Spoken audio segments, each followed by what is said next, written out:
In the universe of Samurai X, in the Rurouni Kenshin series, Hiko Seijūrō is a warrior far superior to many others in several aspects. His power comes from multiple factors related to his training, discipline, skills, and way of thinking. Let's break down why Hiko would always win in a fight, and how he would do it. Mastery of the Heitan Mitsurugi Ryu. Hiko is the master of Heitan Mitsurugi Ryu, which means flying sword style of heaven's honor. It is considered a divine technique with no rival in the entire world. It's the most lethal and complete sword style in this universe, and as its master, Hiko Seijūrō knows all of its techniques and movements, fully mastering the Amakakeru Ryu no Hirameki. This powerful style contains offensive, defensive, and mobility techniques that surpass Shishio's skills, who only knows a portion of the style that Kenshin himself uses. Hiko has perfected the style to such a level that he can execute cuts and maneuvers with astonishing speed and precision, completely imperceptible to the naked eye. Shishio, for his part, masters several fire and gunpowder-based techniques that are dangerous to anyone, even Batusai. For example, his Homura Dama technique generates a flame from the blade of his sword that completely engulfs the Mugenjin. Kagutsuchi. His hidden move was intended to be the ultimate and most lethal technique of Shishio's fighting style. However, he failed to fully deploy it during his battle against Kenshin due to the overwhelming power of the Amakakeru Ryu no Hirameki. We can deduce that this was his most lethal ability. From what was seen, the Mugenjin was apparently enveloped in a vortex of flames, with which Shishio intended to strike his opponent. Beyond this, the true devastation and final result of the technique are unknown. Skill in long-range combat. While Shishio is incredibly strong and fast, especially compared to characters like Kenshin, Sanosuke, and Hajime Saito, Hiko is more agile and has complete control over his katana. This allows him to strike effectively from a distance without even getting too close to his opponent. Unlike Shishio, who relies on physical strength, heat resistance, fire, and gunpowder, Hiko's tactical versatility gives him the ability to dominate even from afar. Superior physical condition. Hiko has trained for many more years than Shishio and possesses far greater stamina and control over his body. His ability to remain calm and focused gives him a distinct strategic advantage. His favored technique is the Kuzu Ryusen, or nine-headed dragon flash. In the manga and anime, he used this technique against one of the Juppongatana members, the giant Fuji, who, along with his master Saizuchi, was on the verge of destroying everything around him. In comparison, Shishio is also incredibly powerful. As a member of the Juppongatana, he possessed the most superhuman abilities of all.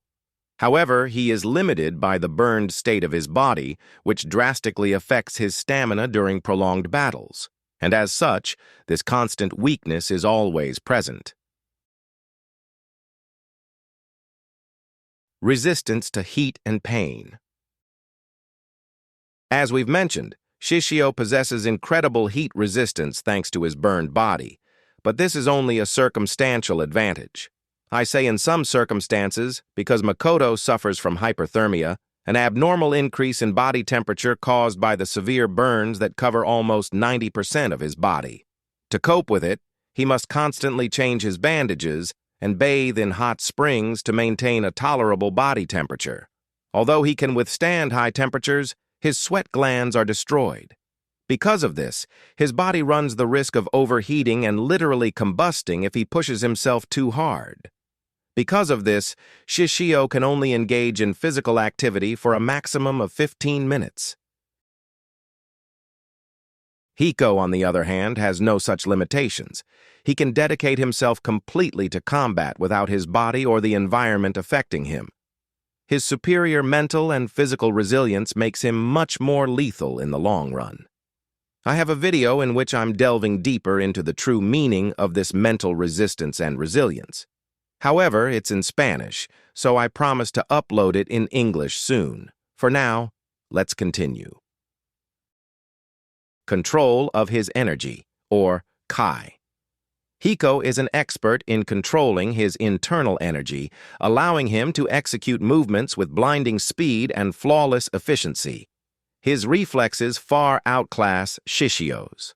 While Shishio has incredible power and can withstand enormous amounts of damage, he simply cannot compare. Hiko Seijūrō is much faster. Even with his usual heavy cloak, body weight, and height, he could still quickly disarm or incapacitate him. How Hiko would win easily in hand-to-hand combat. Hiko is frighteningly strong, even without his katana. His years of Hiten Mitsurugi Ryu training have given him superhuman physical strength and agility. His ability to read and anticipate his opponent's movements would be key to defeating Shishio in close quarters. He would use a combination of quick, precise strikes to disarm and neutralize Makoto before Shishio could even counterattack. I theorize that his bare-handed strikes would be as devastating and efficient as his techniques with the katana. With the katana, Hiko could keep Shishio at a safe distance, striking with overwhelming speed before he could react. His ability to move and attack at such speed made it nearly impossible for Shishio to keep up. Hiko could disarm him and deliver a decisive finishing blow with an unexpected technique. And let's also remember that Kenshin Himura faced Shishio after multiple battles, in which he lost a lot of blood and was exhausted. Even so, Kenshin put up a great fight, nearly defeating him. However, it was Shishio's own internal combustion that ultimately took his life. So if Kenshin, at the limit of his strength, was so close to victory, all the more reason for his master Hiko to defeat Makoto Shishio without difficulty.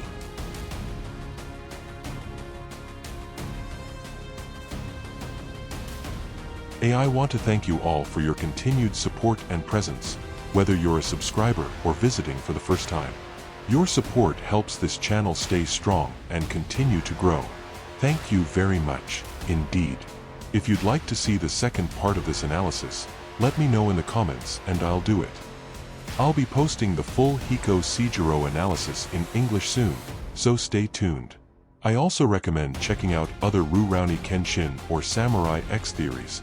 These are on the channel in Spanish and with English subtitles. I know you'll like them, because I'm exploring some fascinating theories about the anime and manga. I'll leave the link in the description. Have a great day and weekend and be well.